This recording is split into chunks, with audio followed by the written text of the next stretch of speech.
Assalamualaikum warahmatullahi wabarakatuh. Perkenalkan, nama saya Yanti Anggraini dengan NIM 21101052220.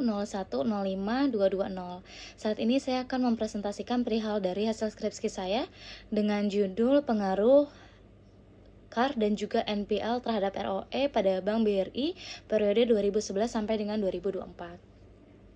Selanjutnya yaitu latar belakang. Perbankan memegang peranan vital dalam perekonomian Indonesia, terutama sebagai lembaga intermediasi yang menyalurkan dana dari masyarakat kepada sektor-sektor tertentu, seperti contohnya industri, kemudian perdagangan, pertanian, hingga jasa atau yang lainnya. Kondisi perbankan yang sehat menjadi salah satu indikator stabilitas ekonomi nasional. Oleh karena itu, penting bagi kita menjaga kinerja keuangan bagi bank yang secara optimal agar tetap menjaga kepercayaan investor dan juga publik. Kemudian salah satu dari tolak ukur utama dalam menilai kinerja keuangan bank yaitu sebagai ROE, yang dimana mencerminkan kemampuan bank dalam menghasilkan laba dari modal sendiri. Namun data saat ini yang di ROE yang sudah saya cantumkan ini dari tahun 2011 sampai dengan 2024 itu mengalami penurunan, yang dimana di 2011 itu ROE-nya tercatat di nominal 30,28%, kemudian di 2024 turun menjadi 18,76%. Selain itu pun ada faktor lain yang mempengaruhi ROE. Yang pertama yaitu CAR atau Capital Adequacy Ratio, yang dimana CAR tersebut adalah kekuatan modal bank dalam menanggung resiko. Sedangkan yang kedua yaitu ada NPL, yang dimana menggambarkan kualitas aset melalui tingkat kredit yang bermasalah. Dan saat ini setelah dibantu cek, untuk dari CAR-nya tersendiri, ini mengalami kenaikan mulai dari tahun 2011 di angka 14,96, kemudian mengalami kenaikan di 2024 di angka 24,42%. Lalu untuk dari NPL-nya tersendiri dari tahun 2021 sampai dengan 2023 itu mengalami kenaikan, kemudian menurun kembali di 2024 menjadi 1,21%. Maka dari itu, karena memang kondisi ini mengidentifikasikan adanya tantangan dalam menjaga keseimbangan antara kecukupan modal, kualitas kredit, dan juga profitabilitas, ketidaksesuaian antara peningkatan CAR dan juga naik turunnya NPL serta ROE menjadi dasar penting untuk meneliti hubungan ketiga variabel tersebut. Maka dari itu saya memilih untuk dari judul skripsinya yaitu pengaruh Capital Adequacy Ratio atau CAR dan Non-Performing Loan atau NPL terhadap Return on Equity atau ROE pada Bank Rakyat Indonesia Persero Tbk tahun 2011 sampai dengan 2024. Selanjutnya yaitu setelah latar belakang ada rumusan masalah. Untuk dari rumusan masalah tersendiri, yang pertama yaitu apakah terdapat pengaruh CAR terhadap ROE pada Bank BRI tahun 2011 sampai dengan 2024. Kemudian yang kedua yaitu apakah terdapat pengaruh non-performing loan atau NPL terhadap ROE pada Bank BRI tahun 2011 sampai dengan 2024. Selanjutnya itu apakah terdapat pengaruh Capital Adequacy Ratio atau CAR dan juga NPL secara bersama-sama terhadap ROE pada Bank BRI tahun 2011 sampai dengan 2024. Selanjutnya yaitu tujuan penelitian. Untuk dari tujuan penelitian tersendiri, yang pertama untuk mengetahui pengaruh CAR terhadap ROE pada Bank BRI tahun periode 2011 sampai dengan 2024. Kemudian yang kedua untuk mengetahui pengaruh dari NPL terhadap ROE pada Bank BRI tahun 2011 sampai dengan 2024. Yang ketiga yaitu untuk mengetahui pengaruh CAR dan NPL secara bersama-sama terhadap ROE pada Bank BRI tahun 2011 sampai dengan 2024. Selanjutnya ada landasan teori. Untuk dari landasan teori tersendiri, ini saya mengambil beberapa teori menurut beberapa para ahli. Yang pertama yaitu Capital Adequacy Ratio atau CAR, merupakan rasio permodalan yang menjelaskan tentang kemampuan bank dalam mempersiapkan dana yang digunakan untuk kepentingan pengembangan usaha dan mencegah terjadinya risiko kerugian yang timbul dalam operasional bank. Kemudian semakin tingginya rasio CAR, kerugian yang timbul dalam operasional bank semakin tinggi juga rasio pengembangan kegiatan usahanya. Hal ini menunjukkan bahwa laba akan diperoleh bank juga akan meningkat seiring dengan peningkatan modal yang digunakan dalam pengembangan bisnis. Menurut Yuliana dan Aji 2021 halaman 78. Kemudian yang kedua yaitu tingginya non-performing loan, menunjukkan banyaknya kredit debitur yang tidak lancar dalam membayar pinjaman, baik dalam pinjaman pokok ataupun bunga dari pinjaman tersebut, sesuai dengan kesepakatan di awal. Kemudian semakin memburuknya kualitas kredit ini dapat dilihat dari rasio NPL. Semakin tinggi NPL-nya, maka menimbulkan cadangan kerugian yang semakin besar dan akan menurunkan laba. Itu menurut Taswan 2017 halaman 166. Selanjutnya yaitu Return on Equity atau ROE, adalah rasio untuk mengukur laba bersih sesudah pajak dengan modal sendiri. Itu menurut Kasmir halaman 2204. Rasio ini menunjukkan efisiensi penggunaan modal sendiri. Semakin tinggi ROE, maka semakin baik. Artinya posisi pemilik perusahaan akan semakin kuat. Namun semakin rendah ROE, maka akan semakin lemah untuk dari posisi perusahaannya, pemilik perusahaan, seperti itu. Selanjutnya, di sini ada metodologi penelitian.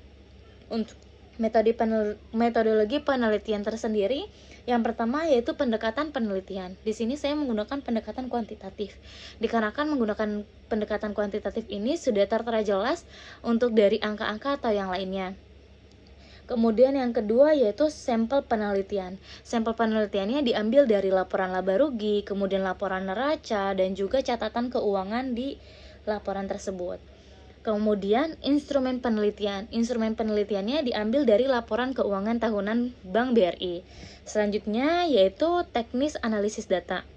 Untuk teknis analisis data tersendiri, itu saya menggunakan software SPSS yang terdiri dari beberapa uji. Yang pertama dari uji analisis statistik deskriptif, kemudian uji asumsi klasik yang dimana terbagi menjadi beberapa uji kembali yang nantinya akan saya bahas.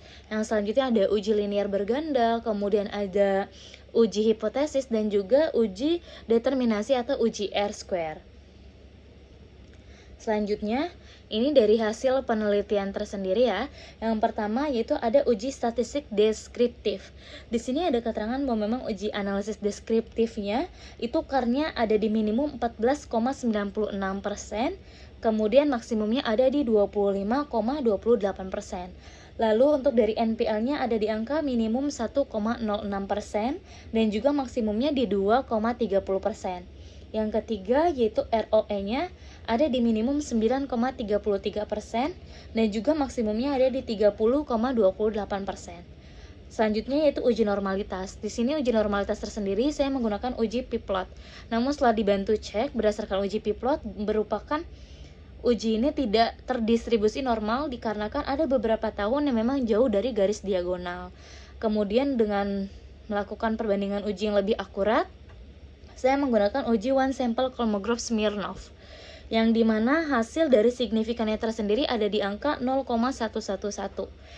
Angka 0,111 ini adalah lebih besar dari angka 0,05, sehingga dapat disimpulkan bahwa untuk dari data atas pengujian ini dapat disimpulkan bahwa data tersebut berdistribusi normal karena memang lebih dari 0,05. Selanjutnya yaitu uji multikolinearitas. Hasil dari uji multikolinearitas tersendiri itu nilai CAR dan NPL-nya toleransinya ada di angka 0,963, kemudian nilai VIV-nya itu ada di angka 1,038, yang dimana dapat disebutkan atau disimpulkan bahwa uji multikolinearitas ini tidak ada multikolinearitasnya dikarenakan nilai toleransinya itu lebih dari 0,01 dan juga nilai FIF-nya itu kurang dari angka 10 sehingga tidak terjadi multikolinearitas. Selanjutnya yaitu uji heteroskedasitas. Untuk uji heteroskedasitas tersendiri ini dapat dilihat berdasarkan tampilan gambar bahwa memang titik-titiknya itu menyebar sehingga tidak berkumpul pada satu titik. Jadi dapat disimpulkan tidak terjadi heteroskedasitas pada penelitian ini. Selanjutnya yaitu uji autokorelasi, yang dimana rumus uji autokorelasi tersendiri itu adalah DU lebih kecil dari DW dan lebih kecil dari 4 dikurang DU. Sehingga setelah dibantu cek untuk Durbin Watson-nya ada di angka 1,049. Sedangkan untuk DU-nya tersendiri itu ada di angka 1,5507. Jadi DU-nya lebih besar daripada DW, sehingga dapat disimpulkan untuk uji ini terjadi uji autokorelasi atau terjadi autokorelasi. Karena nilai DU lebih besar daripada daripada DW. Sehingga saya melakukan pengujian dengan metode rantes, yang dimana hasil dari signifikan rantesnya tersendiri itu ada di angka 0,404. Sehingga hasil tersebut lebih dari 0,05. Dapat disimpulkan tidak terjadi autokorelasi ketika sudah dilakukan pengujian secara rantes, karena sudah lebih dari 0,05. Kemudian uji linear berganda. Untuk uji linear berganda tersendiri setelah dibantu cek, ini konstantanya ada di angka 48204.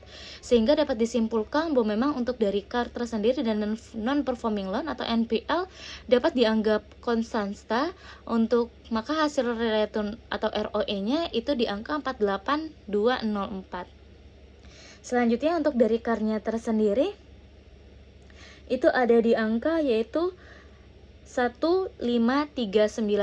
Namun dikarenakan di sini untuk CAR-nya bertanda negatif, maka dapat disimpulkan bahwa memang untuk dari CAR-nya ini memiliki terjadi hubungan negatif antara CAR dan juga ROE.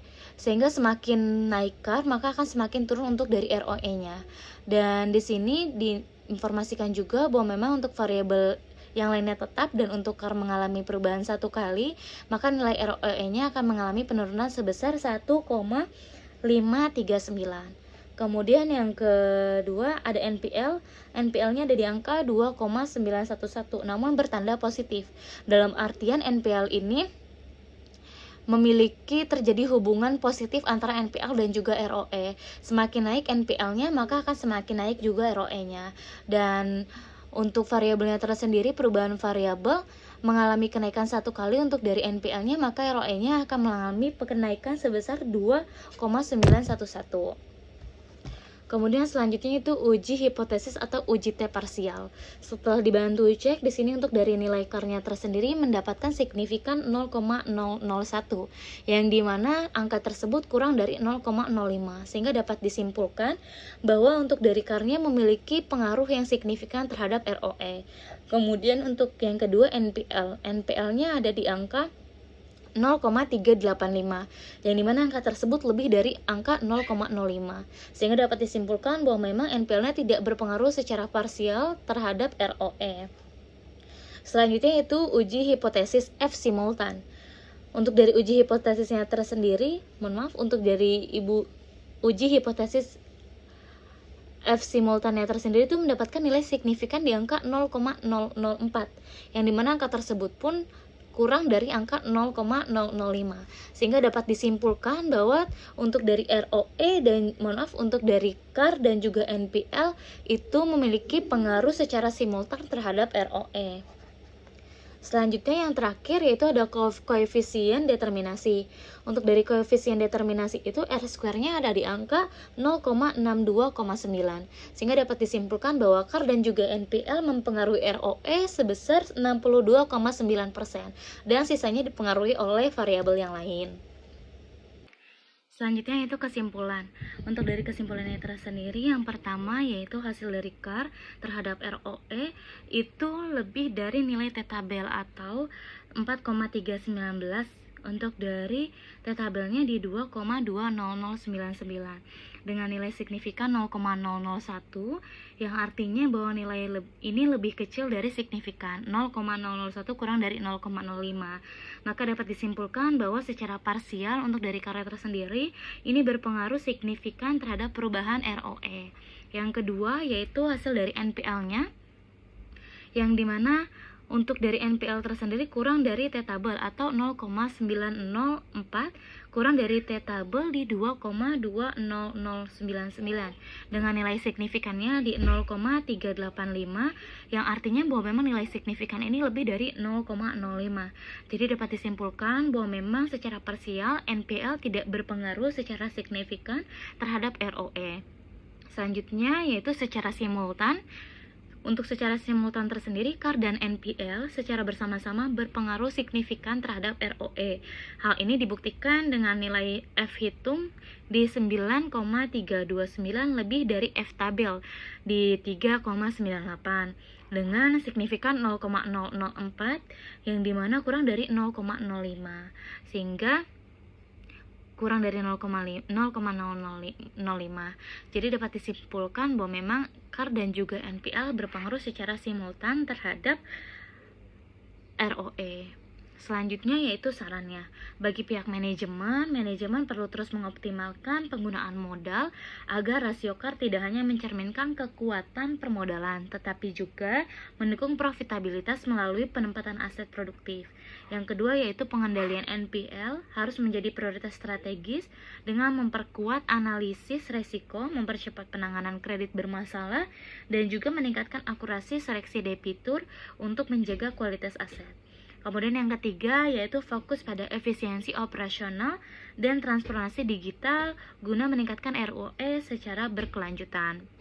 Selanjutnya yaitu bagi peneliti selanjutnya disarankan untuk memperluas objek penelitian kembali dengan membandingkan beberapa bank BUMN atau swasta agar diperoleh gambaran yang lebih komprehensif. Yang kedua yaitu peneliti mendatang juga dapat menambahkan variabel lain seperti BOPO, LDR, atau yang lainnya, dan menganalisis pengaruh makro atau mikro secara simultan terhadap ROE. Selanjutnya yang ketiga itu dapat menggunakan metode kuantitatif lanjutan seperti regresi panel atau time series untuk hasil yang lebih mendalam. Sekian dari presentasi yang bisa saya informasikan, kurang lebihnya mohon maaf. Wassalamualaikum warahmatullahi wabarakatuh.